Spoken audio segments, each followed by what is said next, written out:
विरह में उत्कंठा होती है, प्रेम में संयोग होता है, विरह में वियोग होता है। तो संयोग होने से हृदय रसमय होता है और वियोग का एहसास होने से हृदय ताप से तपता है। तो ठंडाता है और गर्मी लाता है, गर्मी लाता है और ठंडाता है। इससे अंतःकरण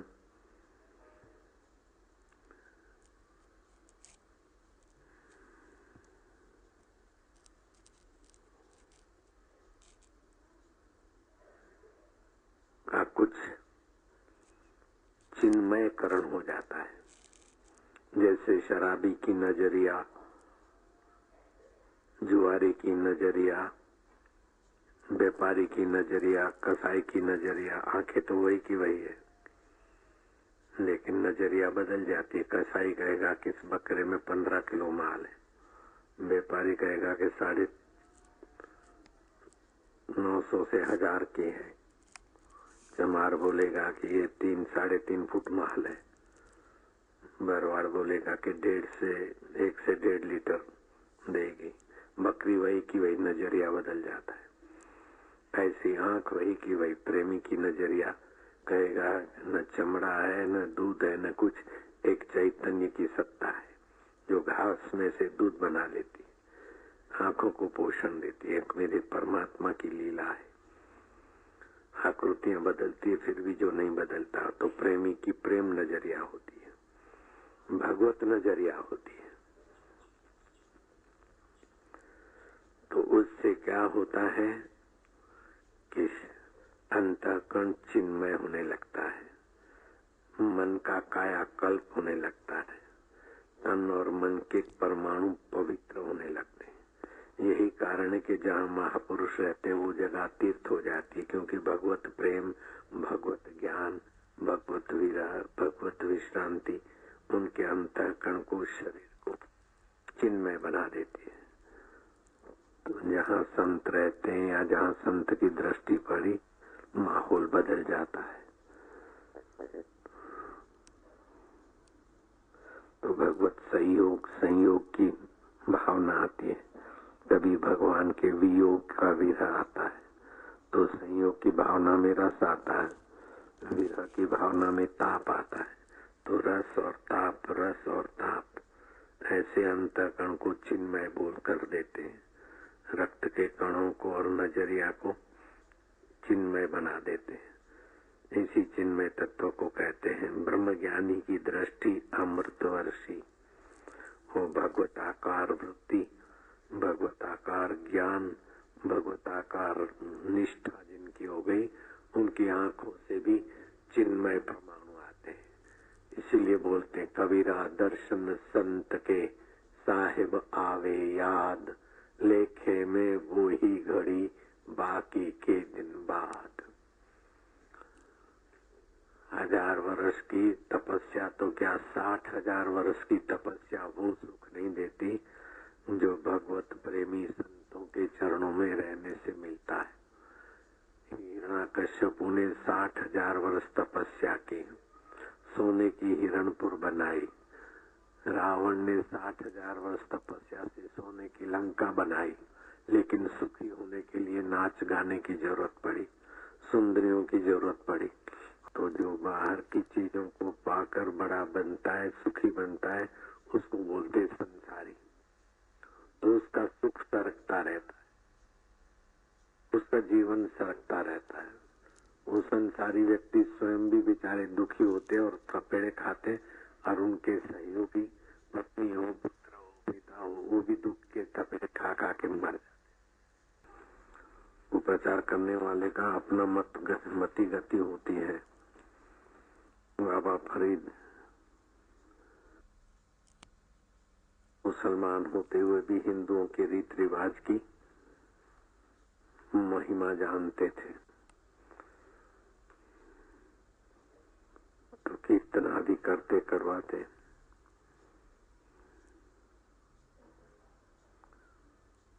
तो उनका भी विरोध किया कई मुल्ला मौलवियों ने, लेकिन जो बुद्धिमान मुल्ला थे उन्होंने कहा तुम गड़बड़ छोड़ो, बाबा फरीद जो करते हैं ठीक है, तो उसने मुल्ला ने सुनी अनसुनी कर दी, दूसरों को भड़काया।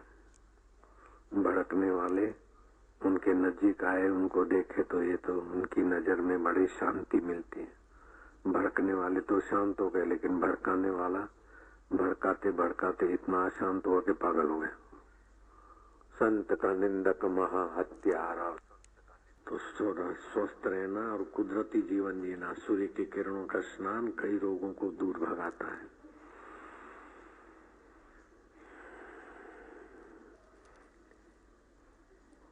मच्छर भगाने हो तो ये फूल है ना, पीले फूल गेंदे के, इनकी हाजिरी होते वो गैर हाजिर हो जाते। तो मैंने तो आइडिया लगाई, मच्छरदानी में भी मच्छर घुस जाते हैं ऐसे चालाक, लेकिन हम उनके गुरु बन गए। गेंदे के फूल का गमला रख दिया, अब तो मच्छरदानी के बिना ही आराम से सोते। नहीं तो मच्छरदानी में भी वो जाली भी लगी है, मच्छर जाली लगी है कमरे को, और मच्छरदानी में भी घुस जाते थे और सुबह मोटे होके बाहर आते थे। हम तो मारे तो क्या, निकाल देते थे, जा भाई पीले माल, बापू बन गया तो भी। आप नहीं आते। गेंदे के फूल हमारे सेवक है ना, बच्चे समझ गए, दिन को गेंदे का फूल दरवाजे पर धूप खाए, रात को मच्छर भगाए। कैसी कैसी खोज कर लेता हूँ तुम लोगों के लिए। मच्छर भगाने तो ये पीले फूल है ना गेंदे के, ये जहाँ होंगे वहाँ मच्छर। गुलाब के फूल लोग दे जाते थे, तो ये फिर काय को बिगाड़ना, रख देते कमरे में रात भर, लेकिन सुबह देखो तो और जगह से मच्छर भगाओ तो गुलाब के फूल में घुस जाते थे। गुलाब के फूल में ये डाल के रखा तो वहां से भाग गए। और ये फूल पड़े पड़े सूख भी जाए तो 250-300 रुपए किलो की चीज है। फिर शरबत बनाते, रात को कूट पीट के पानी में भिगो दे, 2, 4, 6, 8 घंटे भीगने के बाद वही पानी उबाल के उसी पानी में शक्कर डाल के असली गुलाब का, वो तो एसेंस डालते हैं, अपने जो समिति वाले बनाते ने तो ऐसे सूखे फूल डाल देते। बापू के कमरे के अभी भेजेंगे, आज तक तो बाजार से खरीदते थे 250 रुपए किलो, इस बार नहीं खरीदेंगे। मैं क्या अपना रखो, उसी का गुलाब का शरबत बनेगा, बापू के वाइब्रेशन वाला, पावरफुल भजन के वाइब्रेशन वाला। तो कुल मिला के शरीर तंदुरुस्त रखने की कला सीख ले, कांटों को फूलों में बदलने की कला सीख ले, वैर को प्रीत में बदलने की कला सीख ले, हार को जीत में बदलने की कला सीख ले, और मौत को मोक्ष में बदलने की कला सीख ले। हरि ओम ओम ओम ओम ओम ओम ओम ओम ओम ओम ओम ओम ओम। हरि ओम ओम ओम प्रभु ओम ओम प्यारे ओम ओम मेरे ओम ओम रामा ओम ओम श्यामा ओम ओम शिवा ओम ओम। 10,000 गुना जप होता है फल। ओम ओम ओम ओम ओम ओम ओम ओम ओम ओम ओम ओम। आनंद देवा ओम ओम। प्रसाद बांटना। ओम ओम ओम ओम ओम ओम ओम हरि ओम ओम ओम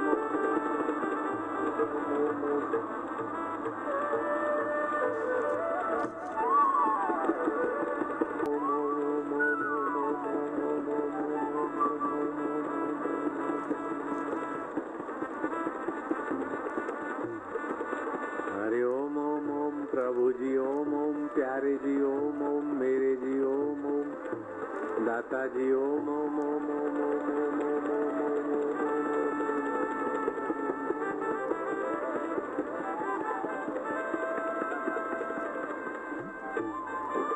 आप ताली नहीं बजाओ, आप कंठ में बोलते जाओ, होठों में बोलते जाओ। ओम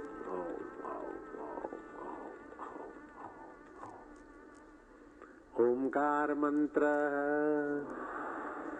गायत्री छंद,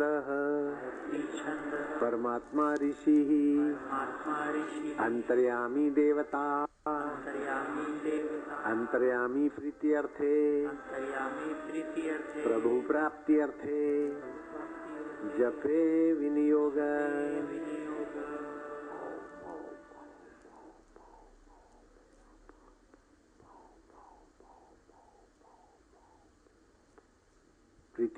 होठों में जपो, फिर कंठ में जपो। 2 मिनट होठों में, 2 मिनट कंठ में। आज का जप 10,000 गुना फलदायी।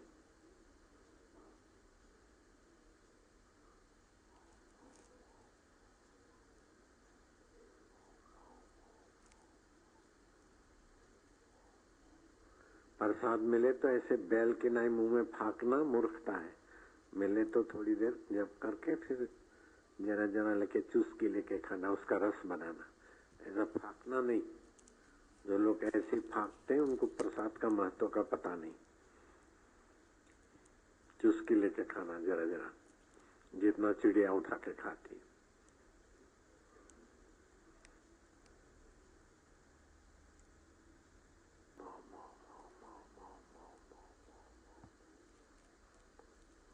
खूब प्यार से भगवत प्रीति, भगवत वीरा अंतःकरण को चिन्मय बना देगा।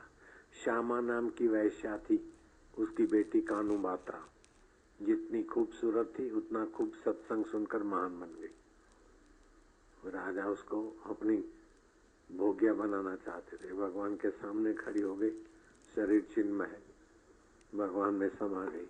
अभी भी पंढरपुर में वैश्या की बेटी, श्यामा वैश्या की बेटी कानू पात्रा, एक देहात में जीने वाली माँ, डांस सिखाई। माँ भी डांस करके शराबी कबाबियों की भोग्या बनती थी। बेटी को उस रास्ते ले जाना चाहती थी, बेटी नहीं गई। सत्संग के द्वारा चिन्मय बन, ऐसा मन बन गया कि भगवान में समा गई। भगवान की मूर्ति के सामने उसकी मूर्ति पंढरपुर में